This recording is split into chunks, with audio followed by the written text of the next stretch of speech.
Sketchbooks have always been a very important part of my practice. Before digital photography, they were most important. I had to record everything on the spot and make copious colour notes and information about the light. It was a lot of preparation way before I got anywhere near painting. And they are like a diary as well as a research for my work. So the other thing I've used over the years are these concertina sketchbooks. And the great thing about these is you've got 72 faces to work on, and it's only A5. It'll easily go into a suitcase. And I pre-prepare the surface before I go. So all I do when I get there is choose the surface that's suitable for the subject. If you don't have time to complete them on the spot, you can fill them in, do some additional ones when you get back home in the studio. I think that's what I've done here. I didn't manage to get them all done on the spot. And of course, there's some on the back as well, if you take that side, Louis. Other surface on that side. So they're a lot of fun. Sketchbooks really are so important to an artist. It's where they work out their ideas and make their mistakes, and quite often the sketches turn out to be much better than the final thing, because somehow you've put all your energy and your ideas into the first stage and then try and translate it to a second stage, and some of the freshness goes, which is always very annoying. So here I'm starting on an idea that I've got from going to a nearby reservoir. I've been using my camera and my sketchbooks since we moved here to become familiar with my local area. And this is the reservoir at sunset. It's absolutely beautiful down there, and I often go down there, try and capture all these fabulous colours. I always prepare the surfaces. I don't like just a white piece of paper, but at the moment I think I'm favouring this one, which is brown with a coating of gesso that has been just pressed on with an acrylic sheet. What I do, I prepare lots of sheets beforehand and then pick the one that's suitable for the subject that I'm choosing. And in this case, I've got a very bright sun going down behind the hills, so I need to have a solid area there which is light against the brown.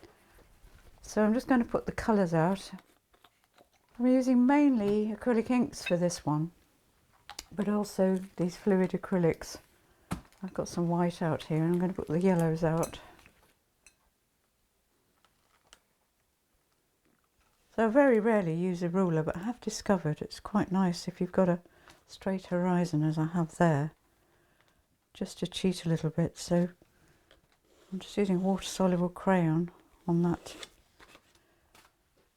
just to gauge where I'm going to put the water as it comes against the background. And first of all, I'm going to put in the sun. I love big brushes. It's got a tinge of yellow around the edge.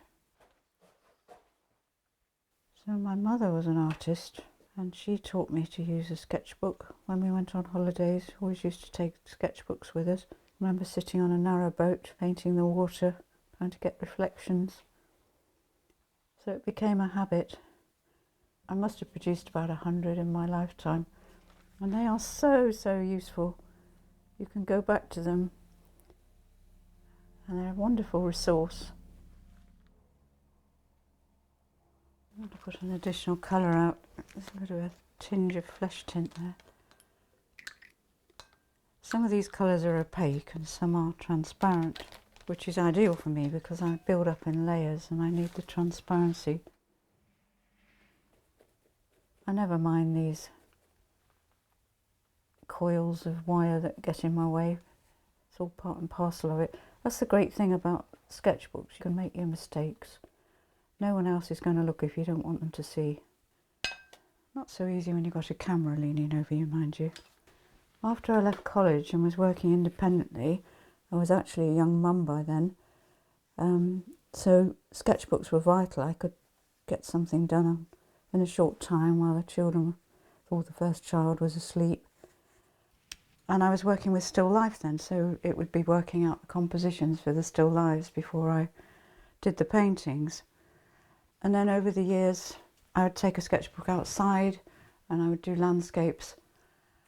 Especially if we had a nice outing or a holiday, I would always take a sketchbook with me. Had some very odd people come up to me whilst sketching, you can imagine. For some reason people think because you're sitting there you're public property and they can go over and peer over your shoulder and chat to you. It's all very distracting, but you have to work with that. And I need more of a glow around that sun. Yeah, so for many years that's how I used my sketchbooks. I'd take them out of doors, I'd make notated sketches, sometimes little details about where I was going and who came up to me and whether a mosquito had bitten me or whether I had to sit on a wheelie bin. And looking back now, it just brings those moments back. They're like diaries. Right, I'm going to move on now to the water and the reflection because I need the same colours. There's a piece of land coming across there. I'm going to use a little bit of wax resist. This is just an ordinary candle.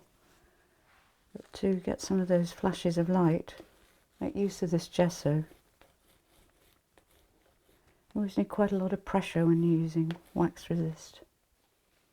And don't go over it too many times, that's the other thing people do. It stops resisting if you keep going over it. I'm not looking too closely at the photograph. I don't find that particularly helpful. I'm trying to take it one step beyond the photograph. And the great thing is you can try it out on a small scale. There's only you there, and if it's an awful mess, that's fine. You can just rip it up and start again, or even paint over it. I do that quite often. Another very vital piece of equipment purchased from the market. I think hairdressers use them. Yeah, it's very difficult getting this reflection without it looking too dominant.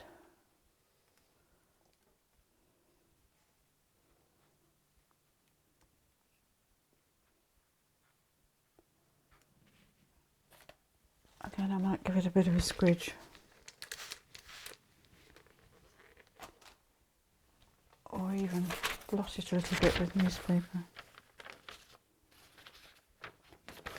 Probably needs a couple of attempts.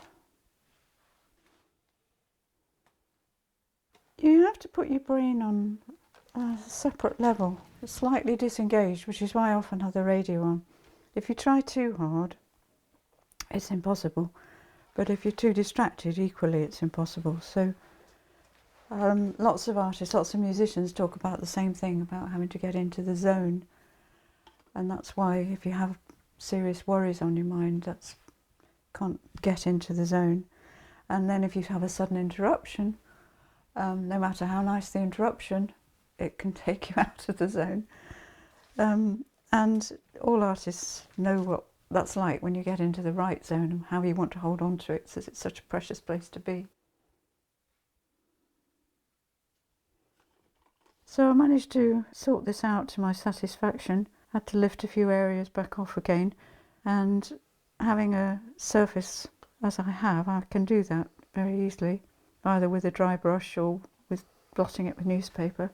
And I do think it's rather a nice rendition of this very special place that I've discovered, more or less on my doorstep, to have this beautiful reservoir which hardly anybody knows about, and I can nip down and become inspired by.